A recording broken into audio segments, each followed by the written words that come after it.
ಕ್ರಿಸ್ತನಲ್ಲಿ ಪ್ರಿಯರಾದ ದೇವಜನರೇ, ಯೇಸು ಕ್ರಿಸ್ತನ ಹೆಸರಿನಲ್ಲಿ ನಿಮ್ಮೆಲ್ಲರಿಗೂ ಪ್ರೀತಿಯ ವಂದನೆಯನ್ನು ಸಲ್ಲಿಸ್ತೇನೆ. ವಿಶೇಷವಾಗಿ ಯೇಸು ಕ್ರಿಸ್ತನ ಶ್ರಮೆ, ಶಿಲುಬೆಯ ಪಾಡುಗಳ ಬಗ್ಗೆ ನಾವು ಧ್ಯಾನ ಮಾಡ್ತಾಯಿದ್ದೀವಿ. ಮೂರನೇ ವಾಕ್ಯವನ್ನು ಈ ದಿನವನ್ನು ನೋಡಿಕೊಳ್ಳೋಣ. ಯೋಹಾನ ಬರೆದ ಸುವಾರ್ತೆ 19:27 ದೇವರ ವಾಕ್ಯ ಹೇಳಿದ ಹಾಗೆ, ಬಳಿಕ ಯೇಸು ಆ ಶಿಷ್ಯನಿಗೆ, ಇಗೋ ನಿನ್ನ ತಾಯಿ ಎಂದನು. ಅಂದಿನಿಂದ ಆ ಶಿಷ್ಯನು ಆಕೆಯನ್ನು ಕರೆದುಕೊಂಡು ಹೋಗಿ, ಇಗೋ ನಿನ್ನ ಮಗನು ಎಂಬುದಾಗಿ ತನ್ನ ಮನೆಯಲ್ಲಿ ಇರಿಸಿಕೊಂಡರು. ಪ್ರಿಯ ದೇವಜನರೇ, ಯೇಸು ಕ್ರಿಸ್ತನು ಶಿಲುಬೆಯಲ್ಲಿ ಮರಣ ಹೊಂದುವಂಥ ಕಾರ್ಯವು ತಾಯಿಯಾದವರಿಗೆ ಗೊತ್ತಿಲ್ಲ. ಆದರೆ ಯೇಸು ಕ್ರಿಸ್ತನು ತಾಯಿಯನ್ನು ತುಂಬ ಪ್ರೀತಿಸ್ತಾಯಿದ್ರು. ತಾಯಿಯಾದವರು ಯೇಸುವನ್ನು ಪ್ರೀತಿಸ್ತಾಯಿದ್ರು. ಈ ಪ್ರೀತಿಯ ಮಧ್ಯದಲ್ಲಿ ಎಂತಹ ಒಂದು ಆಳವಾದ ಪ್ರೀತಿ. ಮುಖ್ಯವಾಗಿ ತಾಯಿಯಾದವಳು ಮಗನನ್ನು ಯೇಸು ಕ್ರಿಸ್ತನು ನೋಡಿ ತುಂಬ ವ್ಯಥೆಪಟ್ಟು, ವೇದನೆ ಪಟ್ಟು, ತನ್ನ ಕಣ್ಮುಂದೆ ಇಂಥ ಘೋರವಾದಂತಹ ಮರಣ, ಘೋರವಾದ ಶಿಕ್ಷೆ, ಘೋರವಾದಂತಹ ಆ ನೋವನ್ನು ನೋಡಿದಂತಹ ತಾಯಿ ತಕ್ಷಣವೇ ಆಕೆ ಮನಸ್ಸು ಒಡೆದೋಗಿ ಅಳ್ತಾ ಇರ್ತಕ್ಕಂಥದ್ದನ್ನು ಯೇಸು ನೋಡ್ತಾರೆ. ಯಾಕೆಂದರೆ ಯೇಸು ಕ್ರಿಸ್ತನ ತಾಯಿಯ ಹೃದಯ ಏನೆಂಬುದನ್ನು, ತಾಯಿಯ ಪ್ರೀತಿ ಏನೆಂಬುದನ್ನು, ತಾಯಿಯ ಮಮತೆ ಏನೆಂಬುದನ್ನು ಚೆನ್ನಾಗಿ ಅರಿತಿದ್ದರು. ಈಗ ಮಗನು ಕಣ್ಮುಂದೆಯೇ ಪ್ರಾಣ ಬಿಡುವಂಥ ಕಾರ್ಯವನ್ನು ತಾಯಿಯಾದವರು ಸಹಿಸ್ಕೊಳ್ಳೋಕ್ಕೆ ಆಗುವುದಿಲ್ಲ. ಅಂಥ ಘೋರವಾದಂಥ ಒಂದು ಘಟನೆ ಆ ಶಿಲುಬೆಯಲ್ಲಿ ನಡೀತಾ ಇದೆ. ಆಗ ಯೇಸು ಪಕ್ಕದಲ್ಲೇ ಇದ್ದ ಆ ಯೋಹಾನನು ಯೇಸು ತುಂಬ ಪ್ರೀತಿಸಿದ್ದು. ಯೇಸುವಿನ ಎದೆಗೆ ಒರಗಿಕೊಂಡು ಮಲಗಿರ್ತಾ ಇದ್ದಂಥ ಏಕೈಕ ಶಿಷ್ಯ ಎಂಬುದಾಗಿ ಹೇಳಬಹುದು. ಪ್ರಿಯರಾದ ದೇವಜನರೇ, ಯೇಸು ಕ್ರಿಸ್ತನು ಆ ಪ್ರಿಯ ಶಿಷ್ಯನಾದ ಯೋಹಾನನ್ನು ನೋಡು ನಿನ್ನ ಮಗ ಇಲ್ಲೇ ಇದ್ದಾನೆ, ತಾಯಿ ಇಲ್ಲಿ, ನೀನು ಇನ್ನು ಮುಂದೆ ನನ್ನನ್ನು ನಂಬಿಕೊಂಡಂಥ ಯೋಹಾನನೇ ನೀನು, ಇನ್ನು ಮೇಲೆ ನಿನಗಾಗಿ ಒಂದು ತಾಯಿಯನ್ನು ಕೊಡುತ್ತೇನೆ. ನನ್ನನ್ನು ನಂಬಿಕೊಂಡಂಥ ತಾಯಿಯಾದವರೇ, ಮರಿಯಳೇ, ನಿನಗೊಬ್ಬ ಮಗನನ್ನು ಕೊಡುತ್ತೇನೆ. ನೀವು ಸಮಾಧಾನವಾಗಿರಿ, ಪ್ರೀತಿಯಲ್ಲಿ ಇರಿ. ಈ ಲೋಕದಲ್ಲಿ ನಿಜವಾಗಿಯೂ ಅನೇಕ ರೀತಿಯಲ್ಲಿ ನಾವು ನೋಡ್ತೇವೆ. ತಾಯಿಯ ಪ್ರೀತಿ ಎಷ್ಟು ಅತ್ಯಮೂಲ್ಯವಾದದ್ದು. ಮಗುವನ್ನು ಸಾಕುವುದರಲ್ಲಿ, ಬೆಳೆಸುವುದರಲ್ಲಿ, ಪಾಠ ಹೇಳಿಕೊಡುವುದರಲ್ಲಿ, ಬುದ್ಧಿ ಹೇಳಿಕೊಡುವುದರಲ್ಲಿ, ತಪ್ಪು ಮಾಡುವಾಗ ಶಿಕ್ಷಿಸಿ ಅವ್ರನ್ನ ಸರಿದಾರಿ ನಡೆಸುವಂತಹ ಒಂದು ಒಳ್ಳೆಯ ಮನೋಭಾವನೆಯ, ಒಳ್ಳೆಯ ಗುಣವುಳ್ಳ ತಾಯಿ.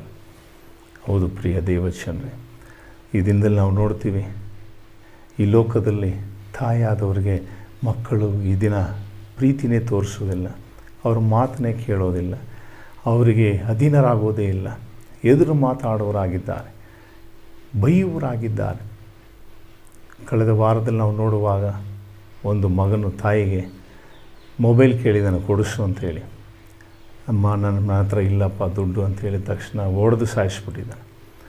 ಪ್ರಪಂಚ ಏನಾಗಿದೆ ಅಂದರೆ, ಈ ದಿನದಲ್ಲಿ ತಾಯಿಯಾದವರಿಗೆ ಸಲ್ಲತಕ್ಕ ಗೌರವವನ್ನು ಈ ಲೋಕದಲ್ಲಿ ಯಾರೂ ಕೊಡ್ತಾ ಇಲ್ಲ. ಅದಕ್ಕಾಗಿ ಯೇಸು ಸ್ವಾಮಿ ದೇವರು ಹೇಳ್ತಾ ಇದ್ದಾರೆ, 10 ಆಜ್ಞೆಗಳಲ್ಲಿ ವಿಮೋಚನಾ ಕಾಂಡ 20 ನಾವು ನೋಡ್ತೀವಿ, ನಿಮ್ಮ ತಂದೆ ತಾಯಿಯನ್ನು ಸನ್ಮಾನಿಸಿರಿ, ಆಗ ಈ ಭೂಮಿಯ ಮೇಲೆ ಬಹಳ ದಿನ ಬದುಕುವಿರಿ ಅಂತ ದೇವರು ಹೇಳ್ತಾರೆ.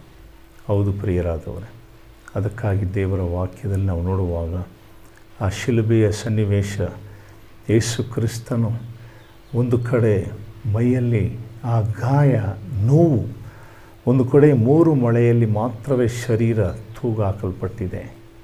ಅಂಥ ಸಮಯದಲ್ಲಿ ತಾಯಿಯನ್ನು ನೋಡಿ, ತಾಯಿಯ ಹೃದಯವನ್ನು ನೋಡಿ, ಶಿಷ್ಯನ ಹೃದಯವನ್ನು ನೋಡಿ, ಅಲ್ಲಿ ಒಂದು ಒಳ್ಳೆಯ ಅನ್ಯೋನ್ಯತೆಯನ್ನು, ಐಕ್ಯತೆಯನ್ನು, ಆ ಒಂದು ಬಾಂಧವ್ಯತೆಯನ್ನು ಬೇರ್ಪಡಿಸುವಂತಹ ಎಲ್ಲ ವಿಧವಾದಂತಹ ಸನ್ನಿವೇಶಗಳನ್ನು ತೆಗೆದುಹಾಕಿ, ಅಂಥ ಸಂದರ್ಭದಲ್ಲಿಯೂ ನಿಜವಾದ ಪ್ರೀತಿ ಏನೆಂಬುದನ್ನು ಈ ಲೋಕದಲ್ಲಿ ಯೇಸು ಕ್ರಿಸ್ತನು ತೋರಿಸಿದ.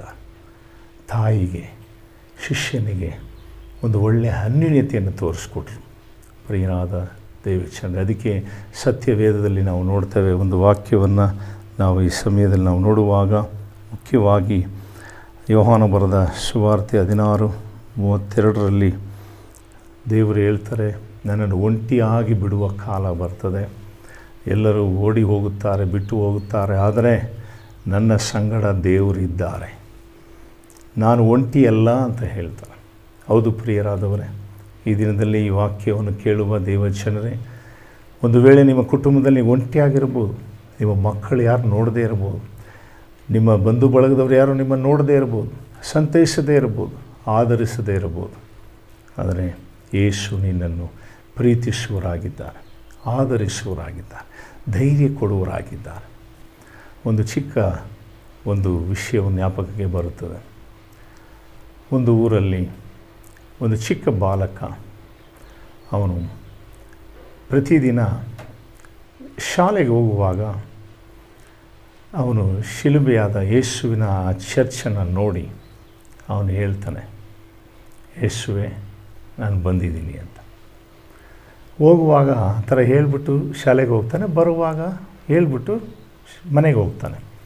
ಇದೇ ರೀತಿಯಾಗಿ ಹೇಳಿಬಿಟ್ಟು ಹೋಗ್ತಾ ಇದ್ದಂಥ ಸಂದರ್ಭದಲ್ಲಿ ಅಲ್ಲಿರುವಂಥ ಒಂದು ದೇವ ಸೇವಕರು ನೋಡಿಬಿಟ್ಟು, ಏನು ಇವನು ಯಾವಾಗಲೂ ಏನೋ ಹೇಳ್ತಾನಲ್ಲ ಅಂತ ಹೇಳಿ ಅವನ್ನ ವಿಚಾರಿಸ್ತಾರೆ. ಯೇಸುವೆ ನಾನು ಬಂದಿದ್ದೀನಿ ಅಂತ ಹೇಳ್ಬಿಟ್ಟು ಹೋಗ್ತಾಯಿದ್ದೀನಿ.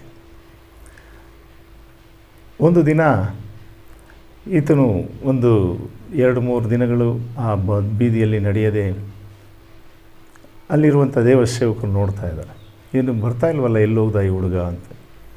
ಆದರೆ ಇವನಿಗೆ ವಿಪರೀತವಾದ ಜ್ವರ, ವಿಪರೀತವಾದಂಥ ಒಂದು ಕಾಯಿಲೆಯಲ್ಲಿ ಆಸ್ಪತ್ರೆಯಲ್ಲಿ ಮಲಗಿದ್ದಾನೆ. ಅಂಥ ಸಂದರ್ಭದಲ್ಲಿ ಅಲ್ಲಿರುವ ಡಾಕ್ಟ್ರು ಎಲ್ಲ ಹುಡುಗರು ಪೇಷಂಟ್ಗಳನ್ನ ನೋಡುವಾಗ ಇವನ ಮುಖದಲ್ಲಿ ಒಂದು ಪ್ರಕಾಶ ಇತ್ತು. ಏನಪ್ಪ ನಗ್ನಗ್ತಾ ಇದೆಯಾ, ಮೈಯೆಲ್ಲ ತುಂಬ ಇಷ್ಟೊಂದು ಬಿಸಿ ಇದೆ, ಇಷ್ಟೊಂದು ಜ್ವರದಲ್ಲಿ ನಿನ್ನ ಮುಖ ಅರಳಿದೆಯಲ್ಲ, ಏನು ಇದರ ಕಾರಣ ಅಂತ ಒಂದು ವೈದ್ಯರು ಹೇಳ್ತಾರೆ. ಆ ಸಮಯದಲ್ಲಿ ಅವ್ರು ಹೇಳ್ತಾರೆ, ಒಂದು ಮಾತು ಹೇಳ್ತಾರೆ, ಅಂಕಲ್, ಡಾಕ್ಟ್ರ್ ಅಂಕಲ್, ನೀವೆಲ್ಲ ಹೋಗ್ಬಿಡ್ತೀರ ರಾತ್ರಿ, ಯೇಸು ನಾನು ನೋಡೋಕ್ಕೆ ಬರ್ತಾರೆ. ನಾನು ಪ್ರತಿದಿನ ಚರ್ಚ್ ಹತ್ರ ಹೋಗ್ಬಿಟ್ಟು ಯೇಸು ನಾನು ಬಂದಿದ್ದೀನಿ ಅಂತ ಹೇಳ್ತಾಯಿದ್ದೆ, ಆದರೆ ನಾನು ಈ ನಡುವೆ ಹೋಗಲಿಲ್ಲ.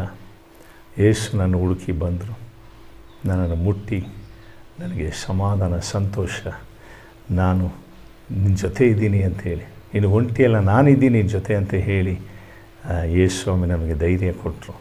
ಅದರಿಂದ ನನಗೆ ತುಂಬ ಸಂತೋಷ, ತುಂಬ ಸಮಾಧಾನ, ಆರೋಗ್ಯ ಆಗಿದೆ ಎಂಬುದಾಗಿ ಹೇಳಿದಂತೆ.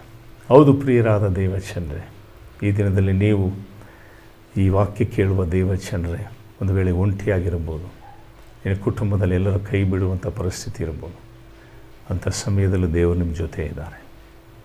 ಅದಕ್ಕಾಗಿ ದೇವರು 1 ತಿಮೋತಿ ಬರೆದ ಪತ್ರಿಕೆಯಲ್ಲಿ ನಾವು ದೇವರ ವಾಕ್ಯವನ್ನು ನೋಡ್ತೀವಿ. 5:2 ನಾವು ನೋಡುವಾಗ, ವೃದ್ಧ ಸ್ತ್ರೀಯನ್ನು ತಾಯಿಗಳಂತೆ, ಯೌವನ ಸ್ತ್ರೀಯನ್ನು ಸಹೋದರಿಯಂತೆ ಪರಿಗಣಿಸುವವರ ಬಳಿಯಲ್ಲಿ ಒಳ್ಳೆಯ ರೀತಿಯಲ್ಲಿ ನಡ್ಕೊಳ್ಬೇಕೆಂಬುದಾಗಿಯೂ ಸಹ ಈ ದಿನದಲ್ಲಿ ನಾವು ಗೌರವಿಸುವಂಥ ತುಂಬ ಪ್ರಾಮುಖ್ಯ.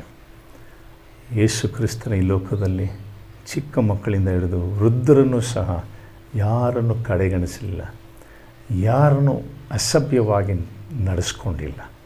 ಎಲ್ಲರನ್ನು ಗೌರವಿಸಿದರು, ಎಲ್ಲರನ್ನು ಪ್ರೀತಿಸಿದರು, ಎಲ್ಲರನ್ನು ಸನ್ಮಾನಿಸಿದರು. ಹೌದು ಪ್ರಿಯರಾದವರೇ, ಈ ದಿನ ದೇವರು ಹೇಳುವಂಥದ್ದು, ವೃದ್ಧ ತಾಯಿ ಆಗಲಿ, ತಂದೆ ಆಗಿರಲಿ, ವೃದ್ಧ ಅಜ್ಜಿ ತಾತಂದ್ರೆ ಯಾರೇ ಆಗಿರಬಹುದು, ವಯಸ್ಸಾದವರು ಯಾರೇ ಆಗಿರ್ಬೋದು, ಅವರನ್ನು ನೀವು ತಾಯಿಯಂತೆ ಪರಿಗಣಿಸಿ, ಅವನ್ನ ಸನ್ಮಾನಿಸಿ, ಅವರನ್ನು ನೋಡಿಕೊಳ್ಳ್ರಿ. ಅದೇ ನಿಜವಾದ ಕ್ರಿಸ್ತನ ಪ್ರೀತಿಯಾಗಿದೆ. ಆದ ಕಾರಣ ಮರಣದಲ್ಲಿಯೂ ಸಹ ತಾಯಿಯ ಆ ನೋವನ್ನು ಒಂದು ಸಂತೈಸುವುದಕ್ಕಾಗಿ ಒಂದು ಯೋಹಾನನನ್ನು ಮಗನೆಂಬುದಾಗಿ ಕೊಡ್ತಾರೆ. ಹೌದು ಪ್ರಿಯರಾದವರೇ, ನಿನ್ನ ಜೀವಿತದಲ್ಲಿ ನೀನು ಯಾರನ್ನ ಪ್ರೀತಿಸಿದೆಯೋ, ಒಂದು ವೇಳೆ ಅವರು ದೂರ ಹೋಗಿರ್ಬೋದು, ಒಂದು ವೇಳೆ ಮರೆತು ಹೋಗಿರ್ಬೋದು, ಲೋಕ ಬಿಟ್ಟು ಹೋಗಿರ್ಬೋದು, ನಿನಗೋಸ್ಕರ ಶಿಲುಬೆಯಲ್ಲಿ ಪ್ರಾಣ ಕೊಟ್ಟಂಥ ಯೇಸು ಕ್ರಿಸ್ತನು, ನಿನಗಾಗಿ ಜೀವ ಕೊಟ್ಟ ಯೇಸು ಕ್ರಿಸ್ತನು, ನಿನಗೋಸ್ಕರ ಅವರು ಶಿಲುಬೆಯಲ್ಲಿ ಹೇಳುವಂಥ ಮಾತು, ಇಗೋ ನಿನ್ನ ಮಗನು, ಇಗೋ ನಿನ್ನ ತಾಯಿ. ಹೌದು, ಅದರಿಂದ ಈ ಲೋಕದಲ್ಲಿ ಒಂದೇ ಸಾರಿ ಹುಟ್ಟೋದು, ಒಂದೇ ಸಾರಿ ಹುಟ್ಟಿರುವಂಥ ಸಮಯದಲ್ಲಿ ಯಾರಿಗೆ ಗೌರವ, ಯಾರಿಗೆ ಪ್ರೀತಿ, ಯಾರಿಗೆ ಸನ್ಮಾನ, ಯಾರಿಗೆ ಒಂದು ತಗ್ಗಿಸಿಕೊಂಡು ಎಲ್ಲಿ ನಡೆದುಕೊಳ್ಳಬೇಕು ಎಂಬುದನ್ನು ನಾವು ತಿಳಿದುಕೊಳ್ಳೋದು ತುಂಬ ಪ್ರಾಮುಖ್ಯವಾದದ್ದಾಗಿದೆ. ಆದ್ದರಿಂದ ಪ್ರಿಯನಾದ ದೇವಜನರೇ, ಈ ಒಂದು ವಾಕ್ಯದಲ್ಲಿ ನಿಮ್ಮ ಜೀವಿತದಲ್ಲಿ ನಿಮ್ಮ ತಂದೆ ತಾಯಿನ ಸನ್ಮಾನಿಸಿ, ಅವ್ರನ್ನ ಗೌರವಿಸಿ, ಅವ್ರ ಮಾತು ಕೇಳಿ. ಈ ಲೋಕದಲ್ಲಿ ಬಹಳ ದಿನ ಸಂತೋಷವಾಗಿರ್ತೀರ. ನಿನಗೆ ಈ ಲೋಕದಲ್ಲಿ ಬಹಳ ದಿನ ಬಾಳ್ತಿ ಅಂತಲೂ ದೇವರು ಹೇಳ್ತಾರೆ. ಹೌದು ಪ್ರಿಯರಾದವರೇ, ಅದರಿಂದ ನಿಮ್ಮ ಜೀವಿತದಲ್ಲಿ ದೇವರು ಒಂದು ಉತ್ತಮವಾದ ಸಂದೇಶವನ್ನು ನಿಮಗಾಗಿ ಕೊಟ್ಟಿದ್ದಾರೆ. ನಾವು ಕಣ್ಣುಗಳನ್ನು ಮುಚ್ಚಿ ನಾವು ಪ್ರಾರ್ಥನೆ ಮಾಡೋಣ. ಪ್ರೀತಿ ಸ್ವರೂಪನಾದ ಯೇಸುವೆ, ಶಿಲುಬೆಯಲ್ಲಿ 3ನೇ ನುಡಿಯನ್ನು ನೀನು ಮಾತನಾಡಿದ್ದಿ. ಈಗೋ ನಿನ್ನ ಮಗನು, ಈಗೋ ನಿನ್ನ ತಾಯಿ. ಹೌದು, ಈ ಲೋಕದಲ್ಲಿ ತಾಯಿ ಇಲ್ಲದ ಅನಾಥರು ಎಷ್ಟೋ ಜನ ಇದ್ದಾರೆ, ತಂದೆ ಇಲ್ಲದ ಅನಾಥರು ಎಷ್ಟೋ ಜನ ಇದ್ದಾರೆ, ಯಾರು ನೋಡಿಕೊಳ್ಳದೇ ಇರತಕ್ಕಂಥವ್ರು ಎಷ್ಟೋ ಜನ ಇದ್ದಾರೆ, ಅನಾಥರು ಎಷ್ಟೋ ಜನ ಇದ್ದಾರೆ, ಹುಟ್ಟುವಾಗಲೇ ತಾಯಿ ತಂದೆನ ಕಳೆದುಕೊಂಡಂಥವ್ರು ಎಷ್ಟೋ ಜನ ಇದ್ದಾರೆ. ಹೌದು ಸ್ವಾಮಿ, ಈ ದಿನದಲ್ಲಿ ಎಷ್ಟೋ ಕುಟುಂಬದಲ್ಲಿ ತಂದೆ ತಾಯಿ ಇದ್ದರೂ ಅವ್ರನ್ನ ನೋಡಿಕೊಳ್ಳದೇ ಇರುವಂಥ ಎಷ್ಟೋ ಮಕ್ಕಳಿದ್ದಾರೆ.